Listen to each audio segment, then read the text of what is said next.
അസ്സലാമു അലൈക്കും വറഹ്മത്തുള്ളാഹി വബറകാതുഹു. ഇന്നത്തെ വീഡിയോയിൽ ചർച്ച ചെയ്യുന്ന വിഷയം രണ്ടാമത്തെ ഖുതുബയുടെ അവസാനത്തിൽ ദുആ ശേഷം ഇബാദല്ലാഹ് ഇന്നല്ലാഹ യഅ്മുറു ബിൽ അദ്ലി വൽ ഇഹ്സാൻ എന്നുള്ള ആയത്ത് ഓതൽ സുന്നത്ത് ഉണ്ടോ എന്നുള്ളതാണ്.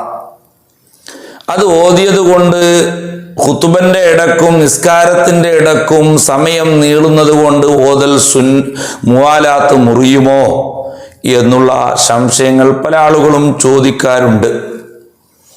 അതിനെ സംബന്ധിച്ച് ചെറിയ നിലക്ക് ഞാൻ വിശദമായി പറയുന്നു. ആദ്യമായി പറയാനുള്ളത്, ഖുതുബയിൽ അത് പ്രത്യേകമായി ഓതൽ സുന്നത്തായിട്ട് ഫുഖഹാക്കൾ പറഞ്ഞിട്ടില്ല.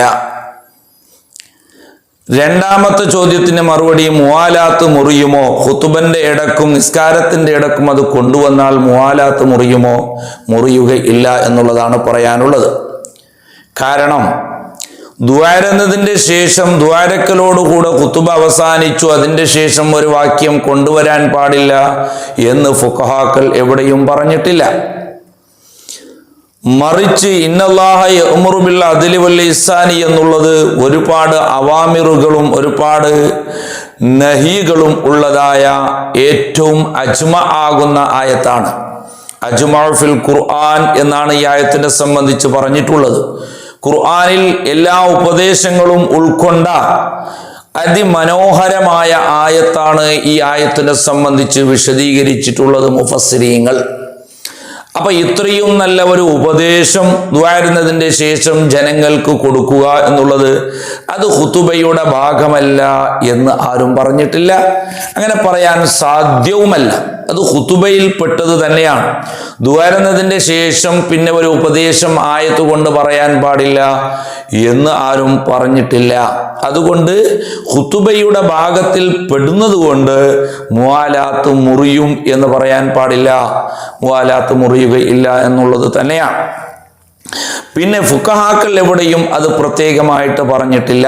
മറ്റൊരു കാര്യം, ലോകത്ത് എല്ലാ ഭാഗത്തും അറബി കൺട്രിയിലായാലും നമ്മുടെ കേരളക്കരയിലായാലും ലോകത്തിന്റെ പല ഭാഗത്തിലായാലും ഈ ആയത്തിനെ ഓതിക്കൊണ്ടാണ് ഖുതുബ അവസാനിക്കുന്നതായി കാണപ്പെടുന്നത്. വഅലൈഹി അമലുന്നാസ്, ഇങ്ങനെയാണ് ജനങ്ങളൊക്കെ ചെയ്തുകൊണ്ടിരിക്കുന്നത്, ഖത്തീമന്മാർ ചെയ്തുകൊണ്ടിരിക്കുന്നത്. നമ്മുടെ നാടുകളിൽ ഖുതുബക്ക് ഒരു ശൈലികളുണ്ട്. ആ ശൈലികൾ അനുസരിച്ചിട്ട് ആ ഖുതുബ ഓതിയാലാണ് സാധാരണക്കാരായ ജനങ്ങൾക്ക് ഇഷ്ടപ്പെടുക. എവിടെയാണ് മല്ലയാക്കുന്നതും എവിടെയാണ് നിർത്തലും അതിൻ്റെ തർത്തീബും ഒരു പ്രത്യേകം തരം ശൈലികൾ നമ്മുടെ നാട്ടിൽ ഖുതുബക്കുണ്ട്. ആ ശൈലികൾ ഓതുമ്പോഴാണ് ജനങ്ങൾക്ക് അല്ലെങ്കിൽ മുസ്ലിമീങ്ങൾക്ക് അത് ഇഷ്ടപ്പെടുക. ആ ശൈലിയിൽ നിന്ന് തെറ്റിക്കഴിഞ്ഞാൽ ജനങ്ങൾക്കത് ഒരു ആവേശമില്ലാത്ത ഒരു അവസ്ഥയായി പോകും. അതുകൊണ്ട് ഉലമാക്കൾ പ്രത്യേകം പറഞ്ഞിട്ടുണ്ട്, ജനങ്ങൾക്ക് ഇടയിൽ പ്രചാരണത്തിലുള്ള ഒരു ശൈലിയിൽ തന്നെ ഓതിരിക്കണം എന്നുള്ളതാണ്. അപ്പൊ ഈ ആയത്തിനെ പണ്ട് മുതൽക്ക് തന്നെ കേട്ടുകൊണ്ടുവന്ന് ജനങ്ങളുടെ മനസ്സിൽ അത് ഉറപ്പിച്ചിരിക്കുന്നു. ജനങ്ങളുടെ മനസ്സിൽ അത് ഒരു കാണാതെ തന്നെ ഒരു പാഠമായിരിക്കുന്നു. അതിനെ ഒഴിവാക്കി കഴിഞ്ഞാൽ ചിലപ്പോൾ ഫിത്നകളും ഫസാദുകളും ഉണ്ടാകാൻ സാധ്യതയുണ്ട്.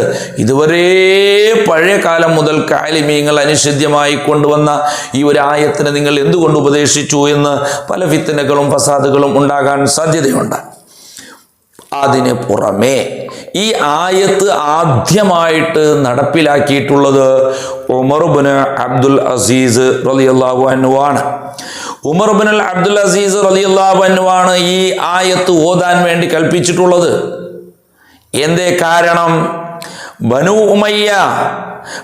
ഉമയ്യ രാജാക്കന്മാരിൽ ചില ആളുകള് അവരുടെ ഭരണകാലഘട്ടത്തിൽ ചില ഖലീഫമാർ അലിയാർ റളിയല്ലാഹു അൻഹുവിനെ എതിർക്കുകയും ചില ഖതീബമാർ അലിയാർ തങ്ങളെ എതിർക്കുകയും അവരുടെ ഖുതുബയുടെ അവസാന ഭാഗത്തിൽ അലിയാർ തങ്ങളെ ചീത്ത പറയുന്ന ഒരു വാക്യങ്ങൾ അവർ പതിവായി ഉപയോഗിക്കുകയും ചെയ്യാറുണ്ടായിരുന്നു. അതിനിക്ക് പകരമായി ബഹുമാനപ്പെട്ട ഉമർ ഇബ്നുൽ അബ്ദുൽ അസീസ് റളിയല്ലാഹു അൻഹു അതിനെ ചൊല്ലുന്നതിനെ നിഷേധിച്ചുകൊണ്ട് ഈ ആയത്ത് ഓതാൻ വേണ്ടി കൽപ്പിച്ചു എന്ന് ചരിത്രം പരിശോധിച്ചാൽ കാണാം. അപ്പോ ആരാണ് ഉമർ ഇബ്നുൽ അബ്ദുൽ അസീസ്? ഹിജ്റ 61 ജനിച്ച് ഹിജ്റ 101 വഫാത്തായ മഹാനാണ്. സാഹിദാണ്, ആബിദാണ്, അതുപോലെ തന്നെ ആലിമാണ്, ഒക്കെയും ഒരുപാട് ശ്രേഷ്ഠതകളുള്ള മഹാനാണ്. മാത്രമല്ല ഖാമിസുൽ ഖുലഫാഇർ റാഷിദീൻ, ഖലീഫമാർ 4 ആളാണ്. എന്നാൽ 5ാം ഖലീഫയാണ്, 5ാം ഖുലഫാഇർ റാഷിദീങ്ങളിൽ പെട്ട ആളാണ് എന്നുള്ള വിശേഷനാമം ലഭിച്ച ഉമർ ഇബ്നുൽ അബ്ദുൽ അസീസ്.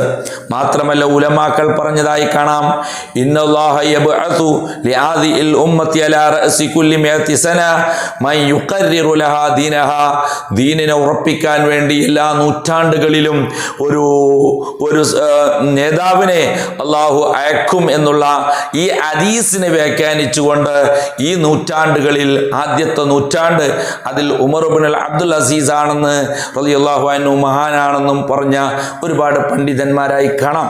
ഏതായാലും ഉമർ ഇബ്നുൽ അബ്ദുൽ അസീസ് റളിയല്ലാഹു അൻഹു നടപ്പിലാക്കിയതനുസരിച്ചിട്ട് ഇന്നുവരെ അങ്ങനത്തെ ഒരു ഖുതുബന്റെ മുആലാത്ത് മുറിയുന്നുണ്ട് എങ്കിൽ ഉമർ ഇബ്നുൽ അബ്ദുൽ അസീസ് റളിയല്ലാഹു അൻഹു എല്ലാ ഖതീബന്മാരോടും അത് ഓതാൻ വേണ്ടി കൽപ്പന കൊടുക്കുമായിരുന്നില്ലല്ലോ. അപ്പോൾ ഇത് മുആലാത്ത് മുറിയും എന്ന് പറയുന്നത് എത്രമാത്രം ശരിയാണത്?